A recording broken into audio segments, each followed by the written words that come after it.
The wind over Red Hollow Ranch carried the kind of cold that settled deep into your bones. It swept across the open plains like a restless spirit, rustling the dry grass and whispering through the wooden beams of the old ranch house. Most folks passing through the town of Dry Creek never stayed long.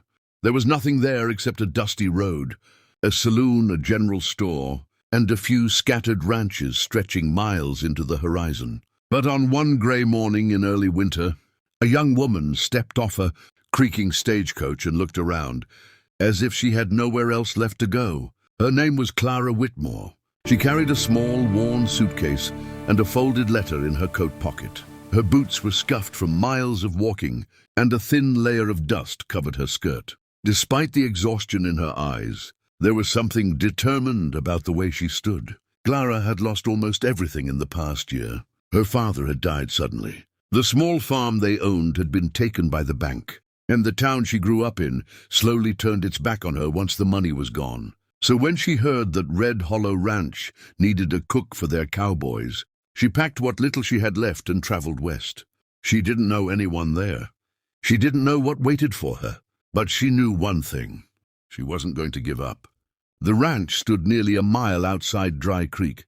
As Clara approached, she saw smoke rising from a large wooden structure beside a wide-open barnyard.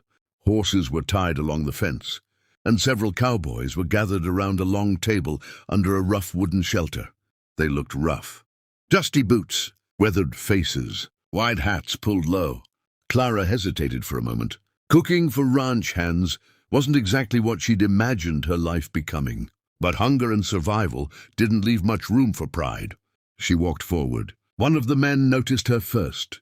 "Looks like we got ourselves a visitor," he muttered, leaning back in his chair. The other cowboys turned. Clara felt their eyes on her as she approached. "Morning," she said quietly. "I heard the ranch might be looking for a cook." The men exchanged amused glances. One of them laughed. "Cook?" he said. "You?" Clara straightened slightly. "Yes." Another cowboy shook his head. "You ever cooked for 15 hungry ranch hands before?" Clara paused. "No." The men chuckled, but before anyone could say another word, a voice came from behind them. "That's so?" The cowboys instantly grew quiet. A tall man stepped forward from the back of the group. He wore a simple brown coat, faded jeans, and a black hat pulled low over his eyes. Unlike the others, he didn't look amused. He studied Clara carefully. "What's your name?" he asked.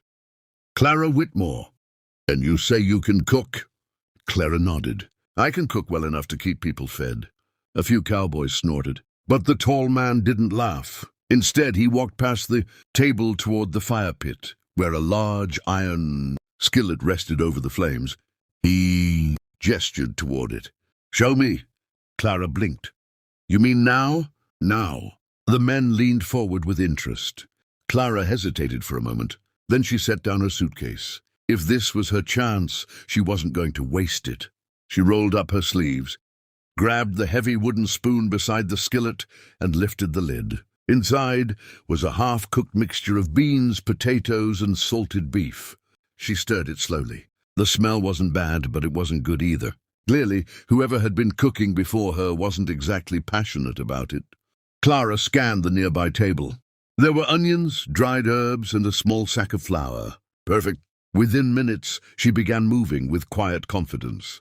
She chopped onions, added seasoning, thickened the broth. Steam rose from the skillet as she stirred. The cowboys stopped talking. The smell slowly changed. It became richer, warmer, better. One of the ranch hands leaned forward and sniffed the air. "Well, I'll be—" 10 minutes later, Clara stepped back. "Try it."